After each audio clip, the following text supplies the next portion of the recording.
Plane crash করে একটা দেশের প্রেসিডেন্ট একটা জঙ্গলের মধ্যে এসে পড়ে। তবে সৌভাগ্যবশত সেই জায়গায় একটা বাচ্চা ছেলে ছিল যে কিনা প্রেসিডেন্টটাকে খুঁজে পায়। কিন্তু এরপরে তাদের দিকে একটার পর একটা বিপদ ধেয়ে আসে। একদল লোক এসে প্রেসিডেন্টকে মেরে ফেলতে চায়, কিন্তু এদিকে বাচ্চাটা চায় সে যে কোনো মূল্যে প্রেসিডেন্টকে প্রাণে বাঁচাবে। হ্যাঁ, এমনই এক টান টান উত্তেজনায় পরিপূর্ণ আমাদের আজকের মুভির গল্প বিগ গেম। গল্পের শুরুতেই আমরা অস্কারি নামে ছোট্ট একটা ছেলে আর তার বাবা টোপিওকে দেখতে পাই। অস্কারি তার বাবা টোপিওর সঙ্গে একটা পুরনো রুমে যায়, যেখানে দেয়ালের চারিদিকে বিভিন্ন ধরনের পুরাতন ছবি আছে। অস্কারি লক্ষ্য করে যে দেয়ালের সবগুলো ছবি একটা ছেলের, যে কিনা হাতে বন্দুক ও তীরধনুক নিয়ে বিভিন্ন স্টাইলে ছবি তুলেছে। তখন সে তার বাবাকে জিজ্ঞাসা করে, আচ্ছা বাবা, এই ছেলেটা কে? তখন তার বাবা তাকে বলে যে এই ছবিগুলো আমার ছোটবেলাকার, তখন আমার বয়স ছিল মাত্র 13 বছর, আর আমি সেই সময় থেকে শিকারে অনেক বেশি দক্ষ ছিলাম, আর আমি এখন চাই তুমিও আমার মতো অনেক ভালো একজন শিকারী হয়ে ওঠো। এরপরে টোপিও তার ছেলেকে নিয়ে জঙ্গলে চলে যায়, কারণ সেখানে গেলে সে তার ছেলেকে অনেক ভালোভাবেই প্রশিক্ষণ দিতে পারবে। বাবা ও ছেলে একসঙ্গে গাড়িতে যাওয়ার সময় টোপিও অস্কারকে একটা ম্যাপ দেয়, আর তাকে বলে যে এই ম্যাপ দেখে তুমি রেড সিগন্যালের জায়গাগুলো খুঁজে বের করো, কারণ এই সব জায়গায় জীবজন্তুর পরিমাণ অনেক বেশি।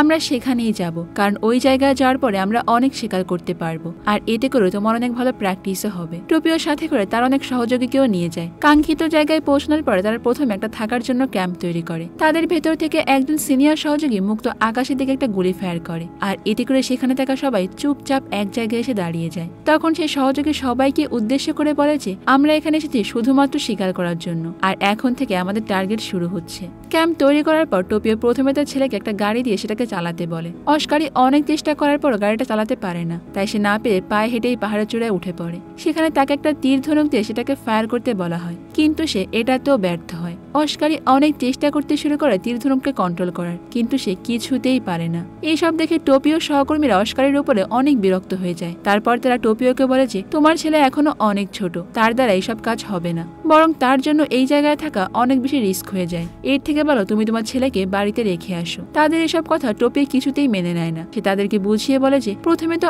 আমিও কিছু পারতাম না, আস্তে আস্তে আমি সবকিছু শিখে এখন আমি সব থেকে দক্ষ শিকারী। অস্কারিকে যদি ভালোভাবে কিছুদিন ট্রেনিং দেওয়া হয়, আমার মনে হয় সেও এই কাজে অনেক দক্ষ হয়ে উঠবে। টোপিওর কাছ থেকে এমন কথা শোনার পর আর কারোই কিছু বলার থাকে না, তাই সবাই চুপ করে যায়। তখন তাদের মধ্যে থেকে এক লোক সবাইকে উদ্দেশ্য করে বলে যে আজ থেকে অস্কারিকে আমরা আমাদের দলে নিয়ে নেব, কিন্তু তার জন্য ওকে অনেক কঠোর পরিশ্রম করতে হবে, এমনকি তাকে অনেক পরীক্ষাও দিতে হবে। যদি সে সব পরীক্ষা সফল হতে পারে তাহলে আমরা তাকে আমাদের দলে রাখবো, আর যদি না পারে তাহলে তাকে বাড়ি পাঠিয়ে দেওয়া হবে। তখন অস্কারি তার কাছে জিজ্ঞাসা করে যে নিজেকে প্রমাণ করার জন্য আমাকে কি করতে হবে? তখন সেই লোকটা বলে তোমাকে পুরো একদিন এক রাত জঙ্গলের মধ্যেই কাটাতে হবে, আর সেখান থেকে একটা জন্তু শিকার করে আনতে হবে। এরপরই দৃশ্য পরিবর্তন হয়ে যায়। আমরা দেখতে পাই একজন মধ্যবয়স্ক লোক আয়নার সামনে তার নিজের শরীরের যত্ন নিচ্ছে, আর এই লোকটার নাম হলো মরিস। সে পেশায় একজন ইউএস অ্যাসিস্ট্যান্ট প্রেসিডেন্ট, তো বর্তমানে সে এখন ইউএস প্রেসিডেন্টের সাথে প্লেনে অবস্থান করছে। মরিস তার কাজ অনেক দায়িত্বের সঙ্গেই পালন করে, এমনকি একবার সে প্রেসিডেন্টকে বাঁচানোর জন্য নিজের বন্দুকের সামনে গিয়ে দাঁড়িয়েছিল,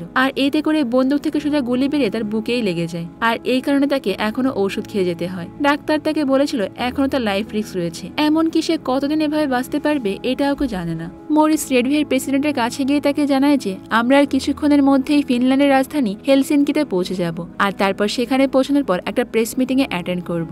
এরপরে দৃশ্য পরিবর্তন হলে আবার আমরা অস্কারিকে দেখতে পাই। সে অনেক মনোযোগ সহকারে প্র্যাকটিস করতে থাকে, কিন্তু এতে করে সে খুব একটা দূরে তীর ছুটতে পারে না। আর তখনই এই জঙ্গলের উপর দিয়ে একটা হেলিকপ্টারে করে কয়েকজন প্যাসেঞ্জার যেতে থাকে। কিছুক্ষণ পর একটা ফাঁকা জায়গায় তারা হেলিকপ্টারটাকে ল্যান্ড করায়। সেখানে তাদেরকে গাইড করার জন্য একজন লোক তাদের কাছে যায়। সে একে একে সবকিছুই বলতে থাকে, যেমন জঙ্গলের কোথায় কি আছে, কোথায় কিভাবে যেতে হয়, এই সব কিছু, আর জঙ্গলের কোন জায়গাটা বেশি রিস্ক তাও তাদেরকে বলে দেয়। আসলে এই গাইডটা এতক্ষণ ধরে মনে করেছিল যে এই লোকগুলো হয়তো জঙ্গলে ট্যুর করতে এসেছে, কিন্তু কিছুক্ষণ পরে সে বুঝতে পেরে যায় যে এরা কোনো ট্যুরিস্ট নয়, বরং এরা কোনো একজন নামকরা ব্যক্তিকে মারার জন্য এখানে এসেছে, আর এর মানে হলো এই লোকগুলো আতঙ্কবাদী। তো সেই গাইডে সবকিছু বুঝতে পেরে তাদেরকে বলে যে আমি তোমাদের সব প্ল্যানিং এ বুঝতে পেরেছি, তোমরা কাউকে মারার জন্য এখানে এসেছো, আর এই কথা আমি এক্ষুনি সবাইকে বলে দেব। বাচ্চাদের মতো এমন কথা শুনে আতঙ্কবাদীরা তো হাসতে থাকে, আর তাকে বলে যে উফ, তোমার কথা শুনতে আমরা অনেক ভয় পেয়ে গিয়েছি, যাও যাও তুমি দ্রুত সবাইকে ডেকে নিয়ে আসো। তো এই কথা শুনে গাইড সেখান থেকে দৌড়াতে থাকে। বোকা গাইড, সে তো আর বুঝতে পারেনি যে তার পেছনে কি অপেক্ষা করছে, কারণ সে যখন দৌড়াতে শুরু করে তখন সে আতঙ্কবাদীদের মধ্যে থেকে একজন বলে যে আমরা এখন আমাদের মিসাইলটা টেস্ট করব, দেখি দেখি এই মিসাইলের সাহায্যে কেউ মারা যায় কিনা। আর এই কথা বলা মাত্রই তারা ওই গাইডের উপর মিসাইলটা শুট করে দেয়, আর এতে করে সেই বোকা নিরীহ গাইডটা সেখানেই মারা যায়। এদিকে প্লেনের ভেতরে থাকা মরিস বুঝতে পারে যে তাদের প্লেনটা কেউ মিসাইল দিয়ে টার্গেট করেছে, আর এই কথা জানা মাত্রই সে প্লেনে থাকা বাকিদেরকে সেটা নিয়ে সতর্ক করে দেয়। তারপর সে প্রেসিডেন্টকে নিরাপদে অন্য কোথাও শিফট করার জন্য সিদ্ধান্ত নেয়। পরে তারা সবাই মিলে প্রেসিডেন্টের জন্য একটা স্পেশাল ইমার্জেন্সি ল্যান্ডিং এর ব্যবস্থা করে। মরিস প্রেসিডেন্টকে তার ভেতরে ঢুকিয়ে দেয়, আর তারা এই কাজগুলো এতটাই তাড়াহুড়োর সঙ্গে করছিল যে সেখান থেকে ল্যান্ড করার সময় প্রেসিডেন্ট তার পায়ের জুতা পড়তেই ভুলে যায়। আসলে এমন তাড়াহুড়োর সময় কার জুতোর দিকে বা হুঁশ থাকে বলেন, সবাই তো জীবন বাঁচাতে পারলেই বাঁচে। কিন্তু তখন প্রেসিডেন্ট অনেক বেশি ভয় পেতে শুরু করে। তখন মরিস তাকে সাহস জুগিয়ে বলে যে আমরা সবাই নিচে আছি, সেখানে আমাদের সঙ্গে আপনার দেখা হবে। আর এই কথা বলার সঙ্গে সঙ্গে প্রেসিডেন্টকে তার একটা প্যারাশুটের মাধ্যমে নিচে নামিয়ে দেয়। এরপর এক এক করে সেখান থেকে সবাই নিচে লাফ দিতে শুরু করে। কিন্তু এরই মধ্যে একজন গার্ড লক্ষ্য করে যে তারা ঠিকই লাফ দিচ্ছে, কিন্তু তাদের প্যারাশুট আর খুলছে না। সবকিছু বুঝতে পারার পরে ওই গার্ড তখন চিৎকার করে ওঠে, আর তখনই সবার সামনে আসে মরিচের আসল চেহারা। সে তার কাছে থাকা বন্দুকটা বের করে ওই গার্ডটাকে মেরে ফেলে। আসলে এই সবকিছুই হচ্ছিল মরিসের প্ল্যান মতো। এরপর সে প্লেন থেকে নিচে লাফ দেয়। আসলে আতঙ্কবাদীদেরকে মরিসই এখানে নিয়ে এসেছে। তবে এইসব কিছু করে মরিসের কি লাভ, কি উদ্দেশ্য আছে মরিসের এইসব কিছু করার পেছনে? চলুন গল্পের সামনে এগিয়ে যায়, আস্তে আস্তে সবকিছুই ক্লিয়ার হয়ে যাবে। তো মরিচের কাছ থেকে সংকেত পাওয়া মাত্র আতঙ্কবাদীরা তাদের মিসাইলটাকে কাজে লাগিয়ে মুহূর্তের মধ্যে প্লেনটাকে টুকরো টুকরো করে ফেলে। আর তখনই সেখানকার নিচের জঙ্গলে অস্কারীরা শিকার করছিল। সে দেখে যে দূর থেকে টুকরো টুকরো হয়ে যাওয়ার প্লেনের ঝলকা তাদের দিকে এগিয়ে আসছে। সে তখন ওখান থেকে দৌড়ে আর একটু সামনের দিকে চলে যায়, কারণ একটু হলে টুকরো টুকরো হয়ে যাওয়া প্লেনটা তার মাথার উপর এসেই পড়তো। কিন্তু ভাগ্যক্রমে সে কোনোভাবে ওখান থেকে বেঁচে যায়। অন্যদিকে ওয়াশিংটন ডিসিতে যে অফিসাররা ছিল সবাই আস্তে আস্তে জেনে যায় যে প্রেসিডেন্টের উপর আক্রমণ করা হয়েছে, তাই তাকে জঙ্গলের মাঝখানে এক জায়গায় ল্যান্ড করানো হয়। কিন্তু এখনো তার সঠিক অ্যাড্রেস ট্র্যাক করা যায়নি। এই সব শোনার পর সেখানে থাকা ভাইস প্রেসিডেন্ট ফ্রেড হারবারট নামের একজন অফিসারের সঙ্গে কথা বলে। আসলে ফ্রেড একসময় সিআইএ এর এজেন্ট ছিল। বর্তমানে আতঙ্কবাদীরা যে ইউনিটে আছে সে এখন ওটাই কন্ট্রোল করে। এরপর ফ্রেড ভাইস প্রেসিডেন্টকে বোঝাতে থাকে যে এর পেছনে অনেক বড় একটা ইউনিটের কানেকশন রয়েছে, আর এতে করে আমাদের প্রেসিডেন্টের লাইফ রিস্ক হতে পারে। এমনিতে আমরা জানি না যে এখন সে কোথায় আছে, কিন্তু তার এইসব কোনো কথাই ভাইস প্রেসিডেন্ট সিরিয়াসলি নেয়ই না। সে তখনও তার মন মতো খাবার খেয়ে যাচ্ছিল। সবাই যখন এটা নিয়ে অনেক বেশি দুশ্চিন্তা করছে, তখন সে সবার উদ্দেশ্যে বলে যে এই প্লেনের মেকানিক্যাল ত্রুটি হতে পারে, তাই এত বেশি দুশ্চিন্তা করার কোনো প্রয়োজনই নেই। এইদিকে ফ্রেড কিছুতেই তার কথা মেনে নেয় না। সে বলে যে যদি প্লেনের মেকানিক্যাল কোনো ত্রুটি হতো তাহলে সবগুলো যন্ত্র একসাথে এইভাবে নষ্ট হয়ে যেত না। এটা নিশ্চয়ই কোনো আতঙ্কবাদীদের কাজ হবে, যারা আগে থেকে ওই প্লেনটাকে টার্গেট করে রেখেছিল।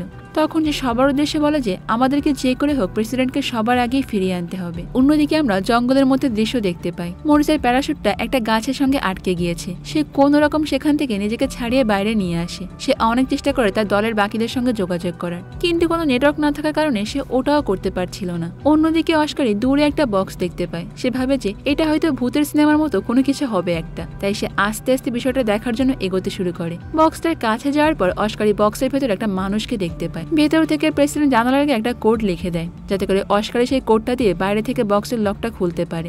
বাইরে থেকে অস্কারি প্রেসিডেন্টের ইশারা মতোই কাজ করে। যখন এই লকটা খুলে যায় তখন অস্কারি পালিয়ে গিয়ে একটা জায়গায় লুকিয়ে পড়ে। প্রেসিডেন্ট বক্সের ভেতর থেকে বাইরে চলে আসে, চারিদিক ঘুরে দেখতে শুরু করে। তারপরে সে একটা ছেলেকে দেখতে পায়। চারিদিকে তো অন্ধকার জঙ্গল, আর সেখানে কিছুই নেই। প্রেসিডেন্ট অস্কারের সঙ্গে কথা বলার চেষ্টা করে, কিন্তু অস্কারি ভয়তে তার সামনেই আসে না, কারণ অস্কারের কাছে মনে হয় যে এই লোকটা হয়তো কোনো এলিয়েন। তখন অস্কারি তাকে দূর থেকে জিজ্ঞাসা করে যে সত্যি করে বলো তুমি কোন গ্রহ থেকে এসেছো। এই কথা শুনে প্রেসিডেন্ট তো অনেক অবাক হয়ে যায়। গোটা দেশ তাকে চেনে, এই ছেলেটা তাকে এলিয়েন ভাবছে। কি অদ্ভুত তাই না? তখন প্রেসিডেন্ট তার কাছে থাকা আইডি কার্ডটা তাকে দেখিয়ে দেয় আর বলে যে আমি এখানকার প্রেসিডেন্ট, আমি কোনো এলিয়েন নয় বোকা। যে আইডি কার্ডের প্রেসিডেন্টের নাম দেখা যায় উইলিয়াম। আসলে অস্কারি তো বয়সে অনেক ছোট, আর সে গ্রাম থেকে এসেছে, তাই এমন বড় মাপের মানুষকে তার চেনার কথাও না। ছোট্ট অস্কারি যতটুকু বোঝে তাই থেকেই সে ভাবেছে এই লোকটা হয়তো কোনো বড় অফিসার হবে, আর এর থেকে বেশি কিছু বোঝা তার দ্বারা সম্ভবই না। অন্যদিকে ফ্রেডের কথা মতো তাদের অফিস থেকে প্রেসিডেন্টকে ট্র্যাক করার জন্য একটা হেলিকপ্টারে জঙ্গলে পাঠানো হয়। তখন আবারও সিন শিফট হলে আমরা একটা গ্রামের দৃশ্য দেখতে পাই। মাঝরাতে একজন কৃষক কোনো একটা কিছু শব্দ শুনতে পেয়ে ঘুম থেকে উঠে যায়। এমনকি বাইরে থাকা একটা পোষা কুকুর অনেক জোরে চিৎকার করতে থাকে। লোকটা ঘর থেকে বেরিয়ে হাতে একটা তলোয়ার নিয়ে বাড়ির চারিদিকে ঘুরতে থাকে। তার মনে হয় যে নিশ্চয়ই কোনো কিছু একটা হয়েছে, যার কারণে কুকুরটা এত রাতে চিৎকার শুরু করেছে। তখন সে কিছুটার সামনে মাটির উপর একটা যন্ত্র দেখতে পায়, যেটা একবার নিভছে আর একবার জ্বলছে। আসলে এটা হলো একটা ট্রাকার, যেটা প্রেসিডেন্টের প্লেনেই ছিল। যখন ওই প্লেনটা টুকরো টুকরো হয়ে গিয়েছিল তখন হয়তো সেটা প্লেনের ভেতর থেকে নিচে এসে এখানে পড়েছে।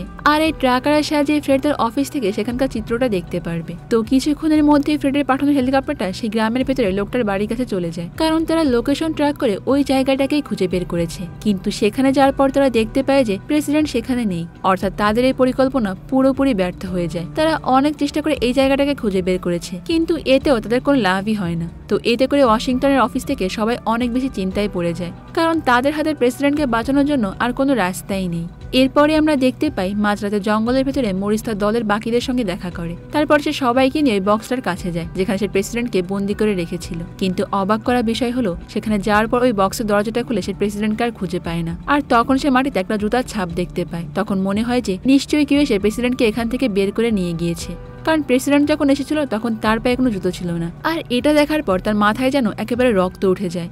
মরিস তখন আতঙ্কবাদীদের দলের প্রধান, যার নাম হারিস, তার সঙ্গে কথা বলে যত দ্রুত সম্ভব প্রেসিডেন্টকে খুঁজে বের করতে হবে, না হলে কিছুক্ষণের মধ্যে এখানে ওয়াশিংটন গ্রুপের সব অফিসাররাই চলে আসবে। তো এখান থেকে আমরা বুঝতে পারি যে এই সবকিছুর পেছনে মাস্টার প্ল্যান মরিসেরই। আর আমি তো আগেই বলেছি এই আতঙ্কবাদীদের মরিসই ভাড়া করে এনেছে। তো অন্যদিকে দেখা যায় যে প্রেসিডেন্ট অস্কারের সাথে জঙ্গলের ভেতরে হাঁটতে শুরু করে। কিছু তো যেতেই প্রেসিডেন্ট দাঁড়িয়ে পড়ে। তখন অস্কারই তাকে বলে যে আমি একজন শিকারী, তাই তুমি আমার সঙ্গে যেতে পারো, কারণ তুমি যতক্ষণ আমার সঙ্গে থাকবে কেউ তোমার কোনো ক্ষতিই করতে পারবে না, আমি সবাইকে হ্যান্ডেল করে নেব।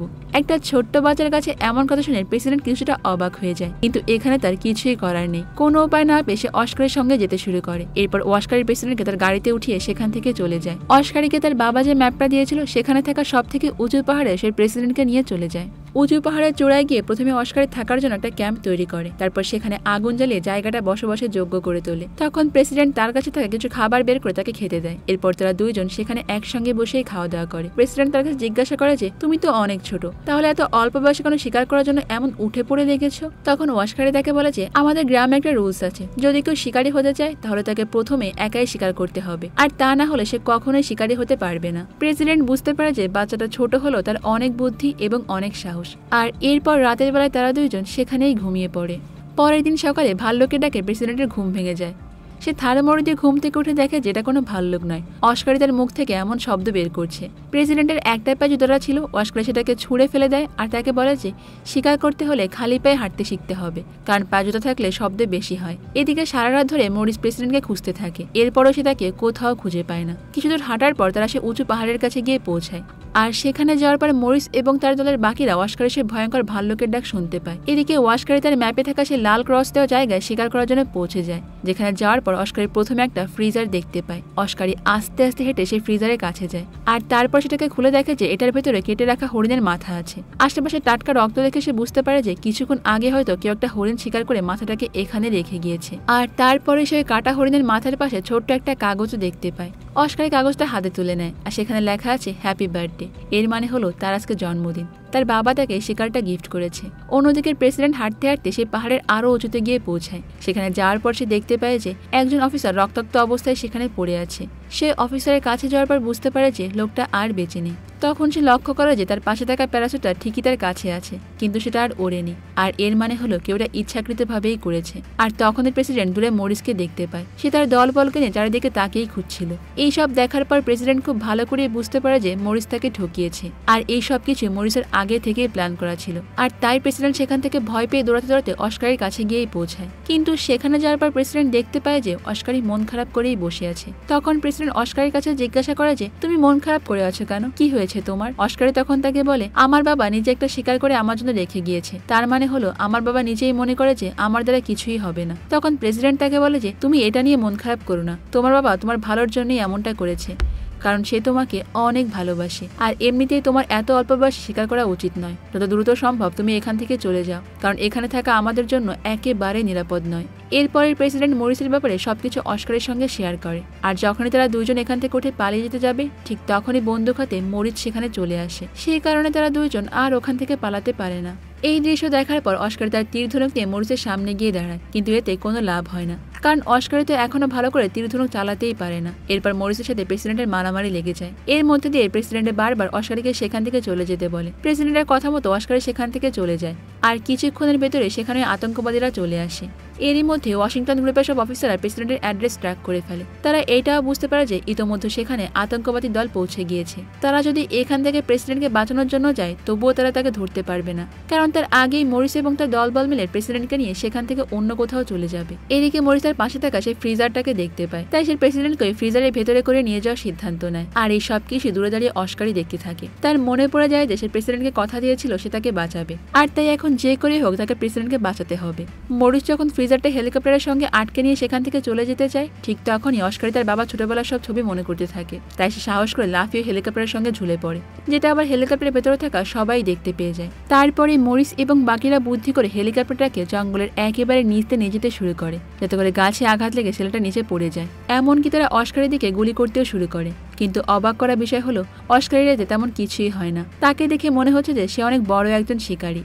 আর অবাক করা বিষয় হলো সে এতদিন ধরে যে স্টেপগুলো শিখেছে এক এক করে সে সবগুলো অ্যাপ্লাই করতে শুরু করে। তো অস্কারি প্রথমে তার কাছে থাকা ছুরি দিয়ে ফ্রিজারের দুইটা দড়ি কেটে দেয়, যাতে করে সেটা হেলিকপ্টার থেকে পুরোপুরি আলাদা হয়ে যায়। অস্কারি এবং প্রেসিডেন্টকে একসঙ্গে দেখে মরিস এবং তার দলের লোকেরা তাদের দিকে গুলি করতে শুরু করে। আর এতে করে অস্কারি নিজে ওই ফ্রিজারের ভেতরে গিয়ে ঢুকে পড়ে, যাতে তার গায়ে গুলি আর না লাগে। এরপর অস্কারি তার সারা শরীরের সমস্ত শক্তি কাজে লাগিয়ে ফ্রিজারটাকে নিচের দিকে গড়িয়ে নেয়। আর তারা দুইজন মিলে একসঙ্গে পানির ভিতরে পড়ে যায়, যার জন্য তারা দুইজনই গুরুতর আহত হয়ে যায়। যেহেতু তারা দুজনেই পানির মধ্যে পড়েছিল তাই তারা ভাসতে ভাসতে একসময় গভীর সমুদ্রের মাঝখানে চলে আসে আর কোন রকমের ফ্রিজারের ভেতর থেকে মাছটা বাইরে বের করে সেখানে থাকার সিদ্ধান্ত নেয়। এখন তারা সেখান থেকে বের হওয়ার আর কোনো রাস্তাই খুঁজে পায় না।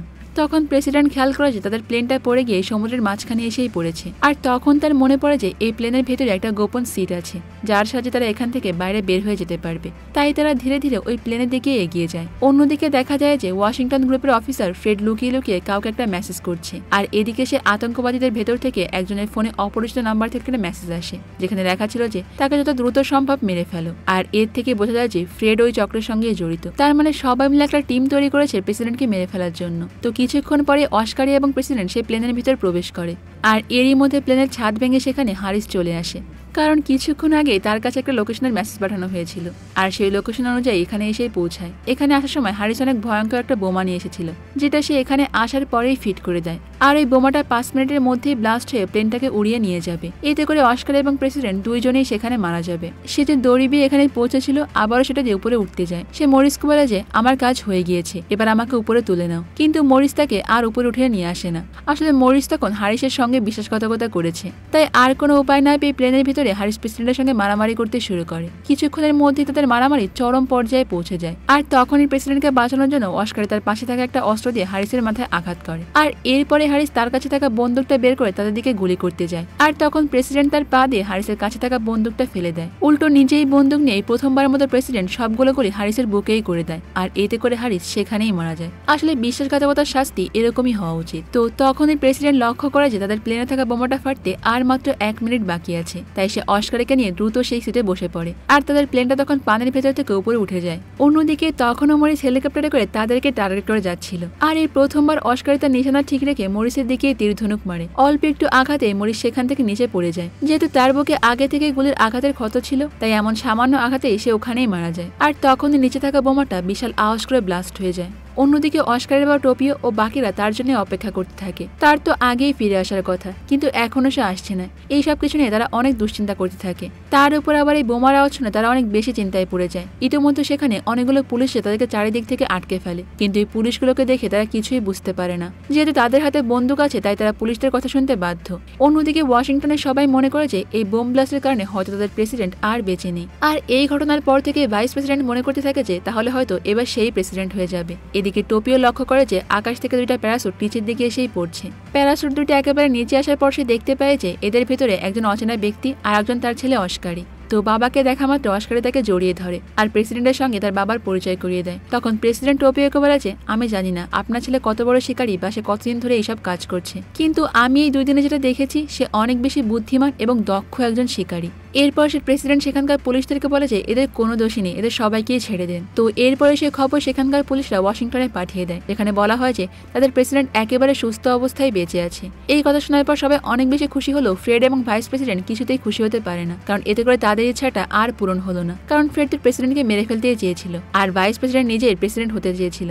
অন্যদিকে প্রেসিডেন্ট অস্কারের সঙ্গে একটা ছবি তোলে আর সব গণমাধ্যমকে জানিয়ে দেয় যে কাল সকালে এটা পাবলিশ করবে, কারণ এই ছেলেটার জন্যই আজকে আমি প্রাণে বেঁচে গিয়েছি। আর এখানেই আমাদের আজকের গল্পটা শেষ হয়ে যায়। আসলে বয়স একটা সংখ্যা মাত্র, তাই না? মনে যদি সাহস এবং ইচ্ছা থাকে তাহলে হয়তোবা সবকিছুই সম্ভব। তো আজ এই পর্যন্তই থাক, দেখা হবে অন্য কোনো সুন্দর মুভির গল্প নিয়ে ভিন্ন কোনো সময়ে। ততক্ষণ পর্যন্ত ভালো থাকবেন, নিরাপদে থাকবেন এবং অবশ্যই কুহেলিকার সঙ্গেই থাকবেন। আল্লাহ হাফেজ।